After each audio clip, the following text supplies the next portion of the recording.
Hi friends, ఈరోజు మనం అమ్మమ్మ కథల్లో ఒక చక్కటి పురాణ కథ తెలుసుకుందాం.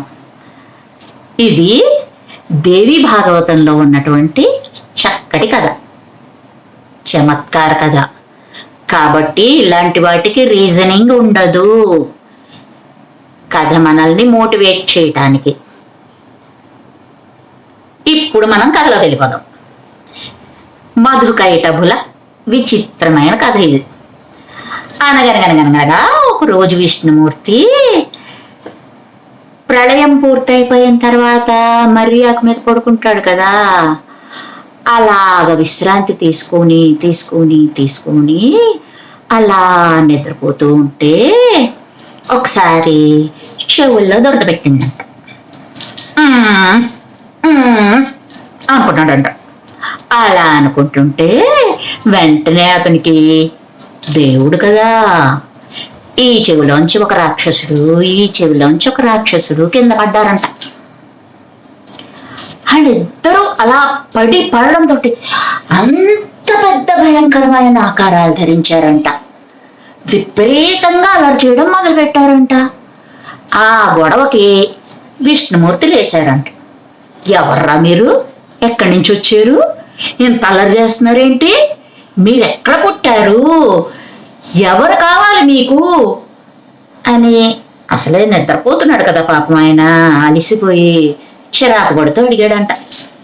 మేము నీ చెవిలో ఉన్న గులిమి నుండి పుట్టాము, నువ్వు ఇలా నలుపుకున్నావు కదా, అప్పుడు బయటకు వచ్చాము మేమిద్దరం అని చెప్పారంట. అయితే ఈ చిరాకు మీద ఉన్నాడేమో విష్ణుమూర్తికి కూడా కోపం వచ్చిందంట. ఏం కావాలి మీకు, కోరుకోండి. వాళ్ళని అక్కడి నుంచి పంపించేద్దామని ఐడియా అనమాట విష్ణుమూర్తికి. నువ్వు మాతో యుద్ధం చేయి అని అడిగారంట వాళ్ళిద్దరూ. తావెక్కంటే ఇలాగే ఉంటది కదా. సరే, విష్ణుమూర్తి సరే అన్నాడు. ఇద్దరితోటి యుద్ధం చేయడం మొదలు పెట్టారు. కత్తులు కట్టారులు ముష్టి యుద్ధాలు అన్నీ పూర్తయిపోయాయి.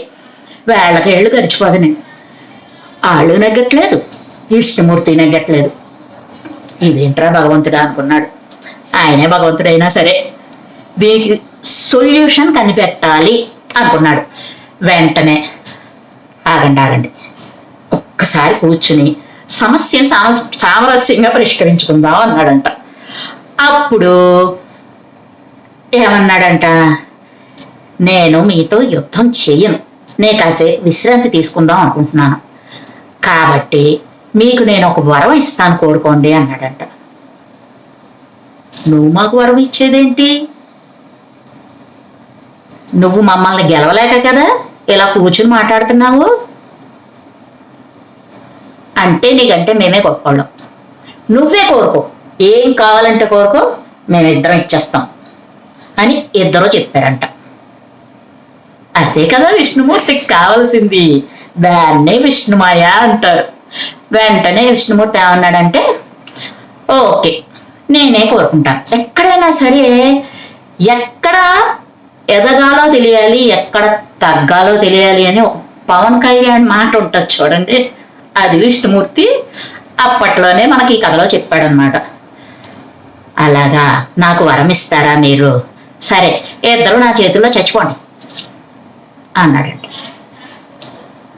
ఆ రోజుల్లో ఆ కాలంలో సత్యయుగంలో ఇంకా మొదలవ్వలేదు కూడా, సత్యయుగం కూడా మొదలవ్వలేదు.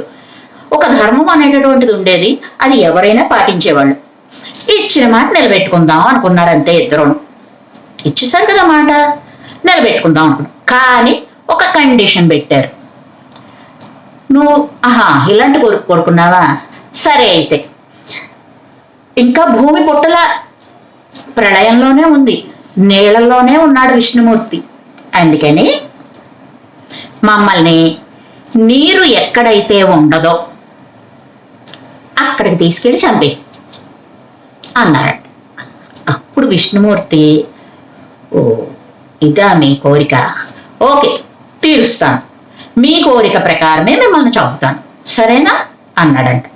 అప్పుడు విష్ణుమూర్తి కదా దేవదేవుడు, ఈ చేయలేని ఏమైనా ఉంటుందా, వెంటనే భీకరమైన ఆకారాన్ని పెంచేసి ఆయన తన తొడల్ని విస్తారంగా పెంచేసి, రండి ఇద్దరు ఇక్కడ కూర్చోండి, మిమ్మల్ని ఇద్దరిని చంపేస్తాను అన్నాడంట. కాళ్ళ మీద ఆ తొడల మీద కూర్చోండి, మీరిద్దరు మిమ్మల్ని ఇద్దరిని చంపేస్తాను అన్నాడంట. తొడల మీద ఇంక నీళ్లు లేవు కదా, మరి ఆయన మీద నీళ్లు లేవు కదా, ఆయన చుట్టూ ఉన్నాయి నీళ్లు, ఆయన మీద లేవుగా. వాళ్ళ కోరికను అలా తీర్చేశాడంట, ఇద్దరిని చంపేశాడంట. అంతే. ఇటువంటి కథల్లో ఏంటంటే మనం ఎక్కడ తగ్గాలో అక్కడ తగ్గితే మనం నెగ్గుతాం.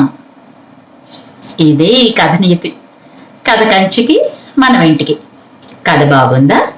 తప్పకుండా లైక్ చేయండి, షేర్ చేయండి, నన్ను ఎంకరేజ్ చేయండి. Thank you friends.